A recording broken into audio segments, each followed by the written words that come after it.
বন্ধুরা সবাইকে শুভেচ্ছা জানিয়ে শুরু করতে যাচ্ছি নতুন একটা রেসিপি। আমি অনেকদিন পর আপনাদের সামনে হাজির হলাম। এই খাবারটার নাম হলো বলোনেজ মিতি স্পেরালের নুডল। সেটাই আজকে আমি চেষ্টা করছি আপনাদের সামনে তুলে ধরার জন্য, মনে হয় আপনাদের কাছে ভালো লাগবে। আজকে যে খাবারটা আমি তৈরি করতে যাচ্ছি এটা একটা ইটালিয়ান খাবার, একে বলে ফ্লাইশ বলোনেজ, অথবা সেই ফ্লাইশ বলোনেজটাই আমি তৈরি করতে যাচ্ছি। ফ্লাইশ বলোনেজের জন্য আমি এখানে রেখেছি 500 গ্রাম কিমা মাংস। সাথে আমি ব্যবহার করব, এখানে দেখতে পাচ্ছেন, পেঁয়াজ, রসুন, লিক, গাজর, এগুলি একদম ফাইন ছোট ছোট চপ করে আমি একটা মশলার মতো তৈরি করব। ব্যবহার করব আমি পাপরিকা পাউডার, রোজমেরি, অরিগানো, সেইগুলি দিয়ে, এবং পিল টমেটো দিয়ে আমি একটা সস প্রথমেই তৈরি করে নেব। মাংসটা আলাদা আমি সতে করে নেব, এবং পরবর্তীতে যখন সসটা তৈরি হয়ে যাবে সেটাকে একসাথে মিক্স করে রান্না করতে থাকবো যতক্ষণ পর্যন্ত না পানিটা পুরোপুরি শুকিয়ে নেওয়া যায়। তো সেটাই হবে আজকে আমার সেটাই বলোনেজ আমি তৈরি করতে যাচ্ছি। আমি সবচেয়ে প্রথম যেটা করতে যাচ্ছি, আমি স্পিরালে নুডলটা সিদ্ধ করে নেব এই পাত্রটার মধ্যে। তো দেখতেই পাচ্ছেন আমি এখানে পানি রেখে দিয়েছি নুডলটা সিদ্ধ করার জন্য, এবং এখানে আরো একটা ফ্রাই প্যান আছে, এর মধ্যে আমি যে সসটা তৈরি করার যে প্রক্রিয়াটা সেটা আমি তৈরি করে নেব।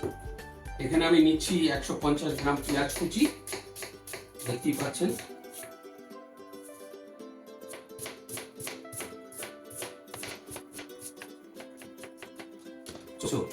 আমি ঢেলে দিচ্ছি পেঁয়াজ কুচি ফ্রাই প্যানটার মধ্যে। পেঁয়াজ কুচি আমি ঢেলে দিয়েছি, এখানে রাপস অয়েল ঢেলে দিচ্ছি 150 মিলিলিটার, ঢেলে দিচ্ছি 3 কোয়া রসুন, এখন দিচ্ছি বিট 10 গ্রাম। বন্ধুরা দেখতেই পাচ্ছেন আমার বলোনেজের সস তৈরি করার উপকরণ আমি ঢেলেছি। এখানে leek, celery, onion, garlic. Onion ঢেলেছি আমি 150 gram, garlic 10 gram, 10 gram carrots, 10 gram leek, এবং 10 গ্রাম স্যালারি। এখানে আমি ব্যবহার করব 1 teaspoon paprika powder, thyme, oregano এবং রোজমেরি। দেখতে থাকুন, আমার পানি সিদ্ধ হয়ে গেছে। এখন এর মধ্যে আমি ঢেলে দিচ্ছি স্পাইরাল নুডল। 100 গ্রাম স্পাইরালের নুডল আছে এখানে। ব্যবহার করছি আমি সল্ট নুডলের জন্য। নুডলটা আঁচটা কমিয়ে দিচ্ছি।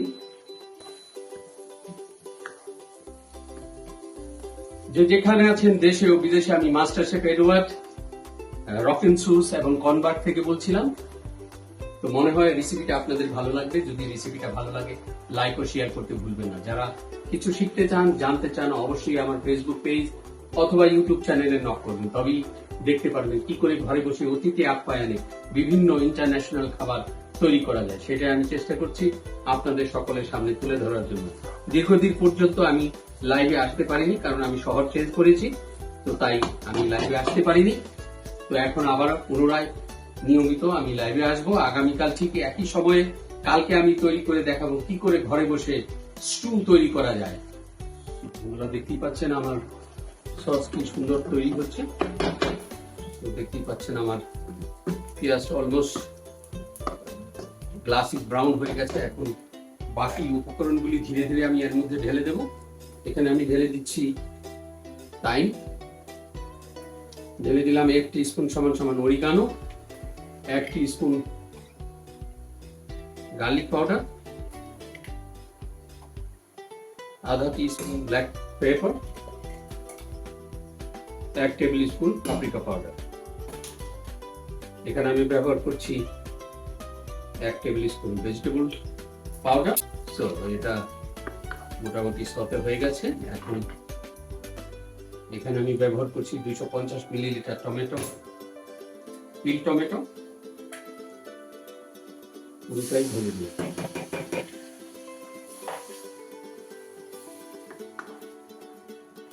এর মধ্যে ঢেলে দিচ্ছি সামান্য একটু পানি। এটা 45 মিনিট পর্যন্ত আমাকে রান্না করতে হবে। এটাকে কিছুক্ষণের জন্য ঢেকে দিচ্ছি। বন্ধুরা দেখতেই পাচ্ছেন আমার স্পিরালে নুডল ফার্স্ট ক্লাস প্রস্তুত হয়ে গেছে। এখন এটাকে আমি তুলে নিচ্ছি।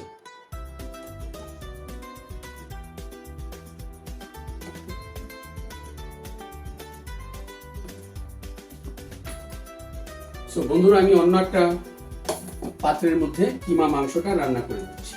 স্ট্রংলি গরম করে নিচ্ছি। তো 50 মিলিলিটার আমি তেল ঢেলে দিলাম। চপ অনিয়ন, এখানে অন্য কোনো উপকরণ আমি ঢালবো না, কারণ সসের উপকরণ সবকিছু এখানে ঢালা আছে।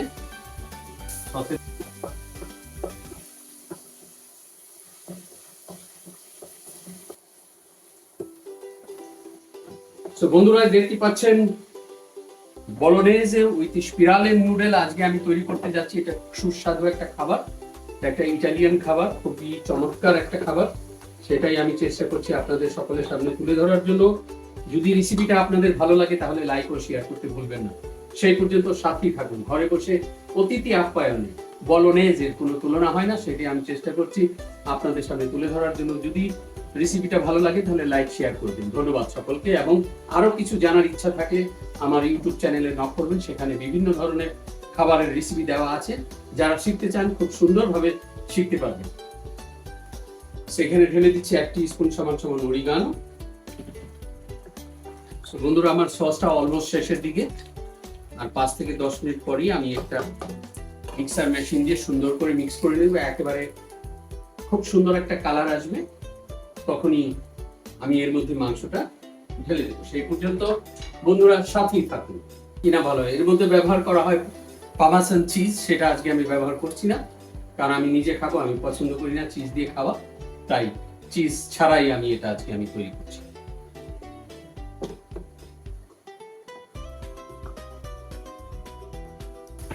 মিক্স দিয়ে এটাকে আরো মিক্স করে নিচ্ছি, যাতে কিমা মাংসটা পুরোপুরি ভাবে মিক্স হয়ে যায়।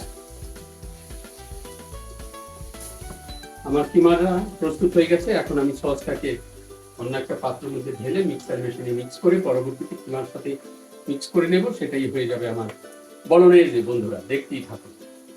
সসটা আমি এই পাত্রের মধ্যে ঢেলে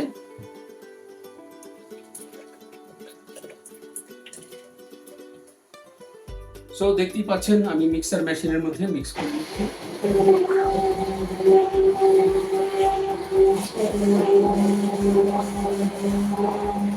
পুনরায় আমি ঢেলে দিচ্ছি একই পাত্রে সামান্য একটু পানি। যে কিমা মাংসটা আমি এখানে রান্না করছিলাম সেটা পুরোটাই আমি এই পাত্রে ঢেলে দিচ্ছি। কিছুক্ষণের জন্য আমি ঢেকে দিচ্ছি পুরোপুরি রান্না হওয়ার জন্য। তো বন্ধুরা, দেখতেই পাচ্ছেন আমার বলোনেজে কি সুন্দর রান্না হচ্ছে এবং ফার্স্ট ক্লাস একটা কালার এসেছে।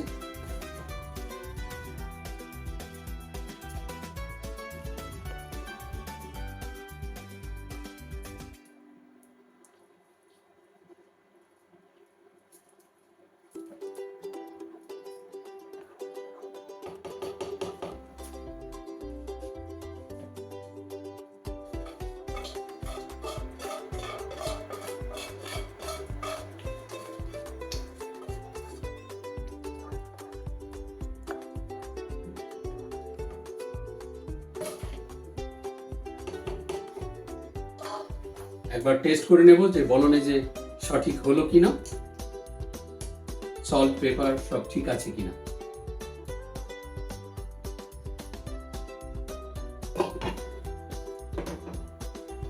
বন্ধুরা, আমার বলোনেজে অলমোস্ট শেষের দিকে। কিছুক্ষণের মধ্যেই সুন্দর একটা পাত্রের মধ্যে বলোনেজে নুডলটা একসাথে করে ঢেলে আমি আপনাদের সামনে তুলে ধরবো। যদি রেসিপিটা ভালো লাগে লাইক ও শেয়ার করতে ভুলবেন না।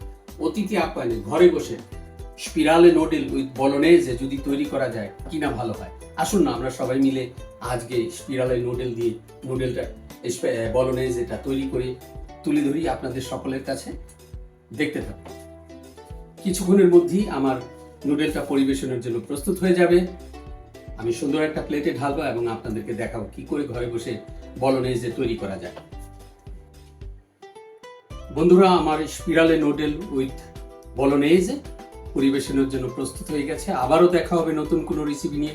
সেই পর্যন্ত সবাই ভালো থাকবেন এবং সুস্থ থাকবেন। রেসিপিটা যদি ভালো লাগে তাহলে লাইক ও শেয়ার করতে ভুলবেন না।